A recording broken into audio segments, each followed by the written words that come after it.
सिद्धू मूसेवाला जैसी गलती अगर उस दिन पीएम मोदी करते तो शायद पंजाब से लौटकर वापस नहीं आते। अनहोनी को मोदी पहले ही समझ गए थे। अगर ऐसा नहीं हुआ होता तो चीते जैसी चाल और बाज जैसी नजर वाले एसपीजी के कमांडो भी कुछ नहीं कर पाते। पंजाब के मशहूर सिंगर सिद्धू मूसेवाला की हत्या करने से एक दिन पहले क्या हुआ था? जिस थार कार में सिंगर मूसेवाला अपने दोस्तों के साथ सवार होकर घर से निकले थे, उसके पीछे चल रही 3 कारों में कौन था, सबसे पहले ये समझना जरूरी है। सिद्धू मूसेवाला पंजाब के top most gangster Lawrence Bishnoi और उसके गैंग के निशाने पर थे। इसी गैंग का एक साथी Canada based gangster Goldy Brar है, जिसने सिद्धू मूसेवाला की मौत की जिम्मेदारी ली है। हत्या के एक दिन पहले ही पंजाब सरकार ने सिद्धू की सुरक्षा को हटाया था और दूसरे दिन हत्या कर दी गई। हमें 5 महीने पहले लौटना होगा, जब पीएम मोदी पंजाब के फिरोजपुर में रैली करने के लिए पहुंचे थे।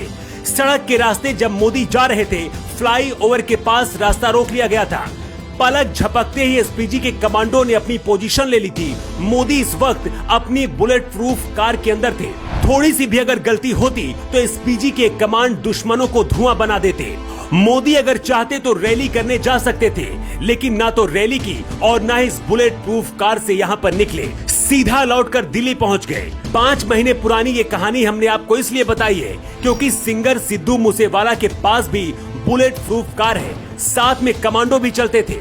लेकिन जिस दिन हत्या हुई उस दिन मूसेवाला के पास ना तो कमांडो थे और ना ही बुलेट प्रूफ कार थी। खुफिया एजेंसी ने पंजाब सरकार को बताया था कि मूसेवाला की जान को खतरा है, लेकिन सुरक्षा फिर भी हटा दी गई थी। रविवार 29 मई को मूसेवाला अपने घर से दोस्तों के साथ घूमने के लिए थार कार को लेकर निकले थे। साथ में कमांडो और अपनी बुलेट प्रूफ कार को लेकर नहीं गए थे।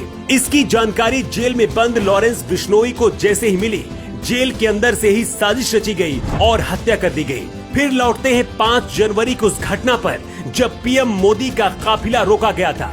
प्रधानमंत्री कहीं भी जाने के लिए एक विशेष हेलीकॉप्टर का उपयोग करते हैं, लेकिन खराब मौसम की वजह से उस दिन सड़क के रास्ते ही फिरोजपुर रैली करने के लिए मोदी निकल पड़े थे। इसके बाद रास्ते में करीब 15 मिनट तक मोदी का रास्ता रोक दिया गया। उस दिन अगर पीएम मोदी के पास ये कमांडो और बुलेट प्रूफ ये कार नहीं होती तो शायद ऐसा भी हो सकता था कि भीड़ के बीच से ही कोई प्रधानमंत्री पर हमला कर देता। तब मोदी ने खुद कहा था कि जिंदा बचकर वापस लौटा हूँ। सिद्धू मूसा भी अगर अपनी सुरक्षा के साथ और बुलेट प्रूफ कार के साथ जाते तो शायद आज जिंदा होते। पंजाब में खालिस्तानी समर्थक गैंग तेजी से बढ़ रहे हैं, जिन्हें जल्द रोकना होगा। पंजाब के अंदर पिछले 2 महीने में तीसरी सबसे बड़ी घटना हुई है। इससे पहले 9 मई को मोहाली में पंजाब पुलिस के खुफिया मुख्यालय पर रॉकेट से चलने वाले ग्रेनेड से हमला किया गया था। 1 महीने पहले ही कबड्डी खिलाड़ी संदीप सिंह की हत्या कर दी गई थी। मूसेवाला पंजाब के मशहूर सिंगर थे, लेकिन उनके गानों में गैंगस्टर दिखता था। आरोप लगाया जा रहा है कि केजरीवाल के इशारे पर ही पंजाब की भगवंत मान सरकार ने सुरक्षा को हटाया था और इसी के बाद हत्या कर दी गई।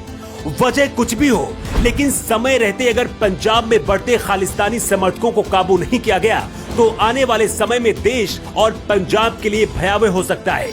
क्योंकि जहां प्रधानमंत्री और एक मशहूर सिंगर सुरक्षित नहीं है, तो सोचिए वहां के आम लोगों की जिंदगी कितने खतरे में है। न्यू टाइम्स के लिए ब्यूरो रिपोर्ट।